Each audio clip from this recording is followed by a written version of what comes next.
extreme and I'm going to point out some things. Why it's extremely important to,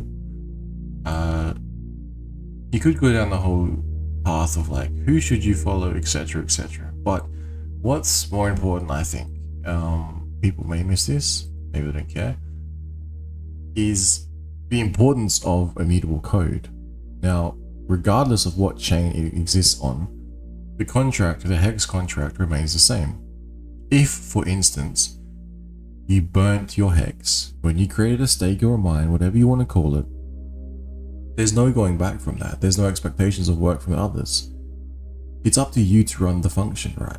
So if, like in the case of eHEX, we are seeing extremely unusable ETH fees, is it not possible that you are no longer going to mint your HEX anymore? Therefore, when you burnt the HEX, it was actually fucking burnt. It was gone. That is the whole point of the fucking code. In my opinion, though, people may disagree. But I strongly want to point out to people the importance of that. If fees weren't so wrecked on Ethereum, you would be able to mint your HEX. Because it's so expensive, it may not be economically feasible to do so for your situation, right? So therefore, the mint and burn function are extremely important. Because when you burn it, you have no expectations of future work. You have to wait, and maybe you mint it if you press a fucking button, if you run code. This just reiterates that fact, and I'm so glad that I'm able to, hopefully this makes more sense now to you. Because if you did have a stake on Ethereum or a miner, and you literally burnt it, and now it becomes too expensive to create it again, to mint your own HEX, mint brand new fresh HEX, you now can see why it was burnt. Because if it wasn't burnt, can you imagine? Can you just imagine what it could look like on chain? That is why it's just, I just love this code and the way it functions. Now, what else? Yeah, so day 1560, 1,560 people.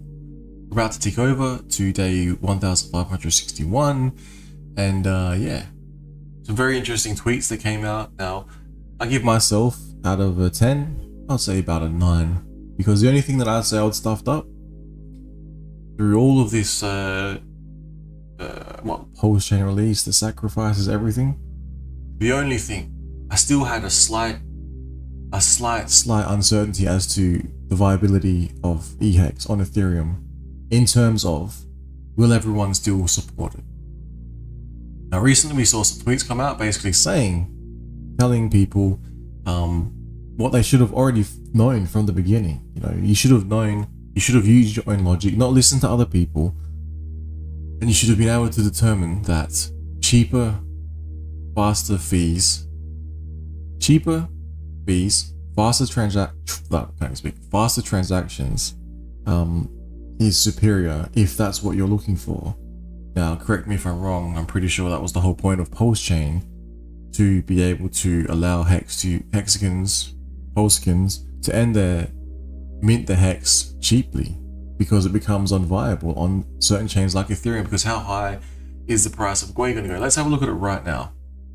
Imagine what a stake from day one ended today might look like. It would be very expensive, right? People know this. The amount of HEX at current prices though, and as I speak, it spikes at 10, 11 Gwei. Again, it may not be economically viable. However, you did get your copy over on Postchain, right? The only mistake I said, the reason I gave myself 9 out of 10 is because I put a fucking 5555 out on Ethereum like this year sometime, and yeah, that's the hope and prayers that the Ethereum bros eventually fix their shit, and eventually they get their lower fees, you know. But yeah, that's why I failed. I would say. Other than that, I mentioned maybe people.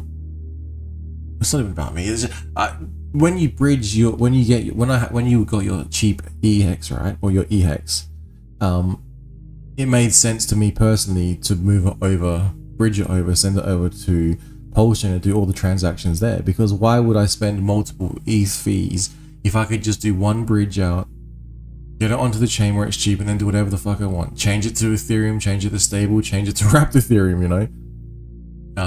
Arguably, it might have been cheaper to send it over. Fucking, this is how insane it was. Send it over to the Pulsechain, bridge it over, swap it, turn it to, say, wrapped Ethereum, then send that wrapped Ethereum back over instead of just doing one swap on Ethereum if the gas fees are insane. Call me crazy. But yeah, that could have happened. Now, the reason why I don't really want to go there. It's like, why as a community do we degenerate into furries that we thought we were against? Like, HEX is different, right? Pulsechain is different, PulseX is different. Should we be using the same recipe as the other influencers, except swapping out A for B? So instead of going, oh, I'm promoting like Bitcoin and Ethereum, I was like, I'm promoting HEX. So hang on.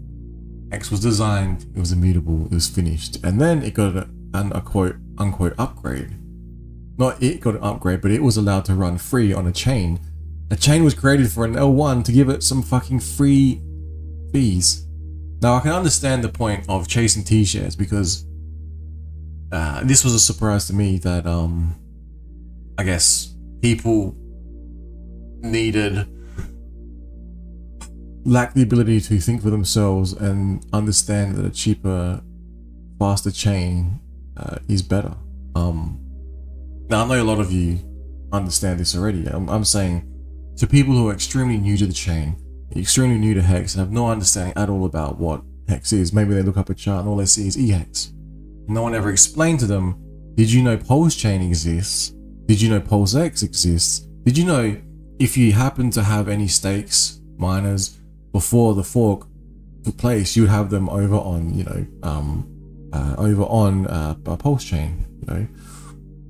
So for instance, going back to my example, imagine if you, instead of doing a 5555 on Ethereum, like some people might have done, myself included, imagine if you bridged over and you then, I don't know, bought PHEX maybe, or you did something right, and maybe you made more stakes over on Pulsechain because it was cheaper to do so.